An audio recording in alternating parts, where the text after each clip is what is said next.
สบายดีเนาะพบกับข้าพเจ้านางคำยุงแก้วศักดา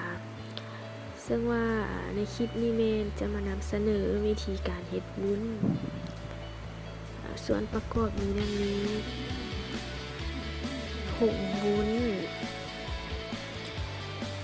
ไข่ไก่น้ำดื่มกะทิ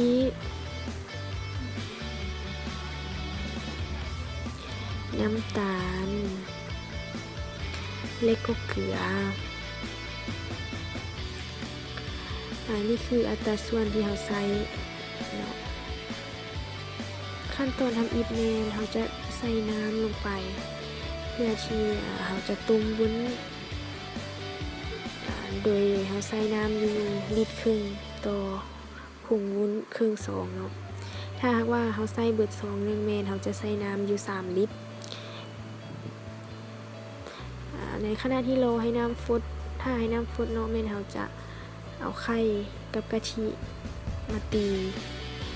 ผสมเข้ากันให้เป็นเนื้อเดียวกันโดยเราจะตีให้ละเอียดเนาะให้ไข่แตกตัวอย่างละเอียดเพื่อที่เราจะเฮ็ดให้น้ำวุ้นเรางาม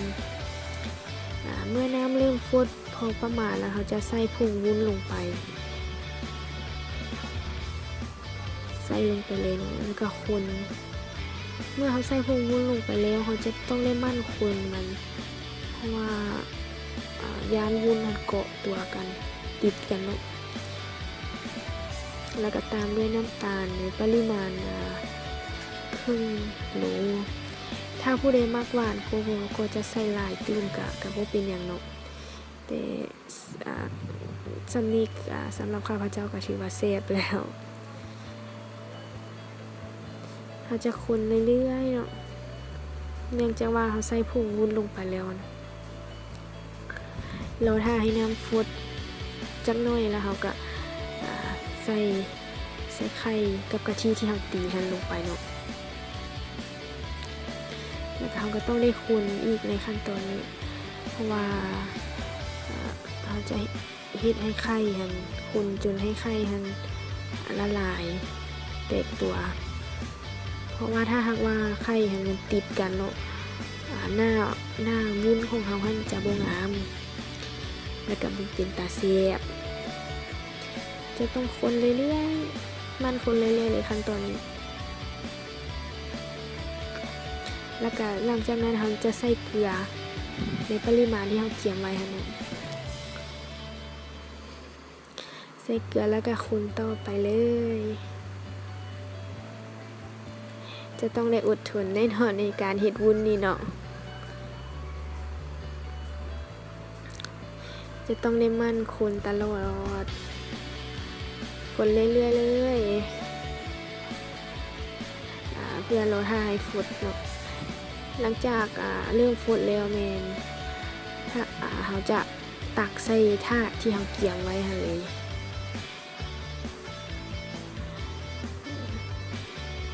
ตักใส่ลงไปเลยถ้าหากว่าผู้ใดมักเฮ็ดวุ้นโบนาเนาะเขาก็ใส่น้อยแต่สำหรับข้าพเจ้าว่าใส่เกือบเต็มพระถาดไปเลยน้ำจิ้มวุ้นเขาจิ้มได้หนาแล้วค่ะงาม30 นาทีผ่านไปเนาะวุ้นเขาเริ่มเคี่ยงตัวเขาจะมาตัดเลยเมื่อเคี่ยงตัวแล้วโอ้หน้าตาดีเลยได้นี่ตัดให้เป็นต้นน้อยพอดีคำเนาะจึงเป็นตาแซ่บอันนี้ก็แล้วแต่ผู้มักเลยเนาะว่ามักน้อยมักใหญ่ซ้ำใดก็ตามสบายเลยจะตัดเป็นต้นพอดีงามฮะแหละพร้อมแล้วที่จะเสิร์ฟใส่ลงไปในจานเพื่อจัดจานให้น่ารับประทานยิ่งขึ้น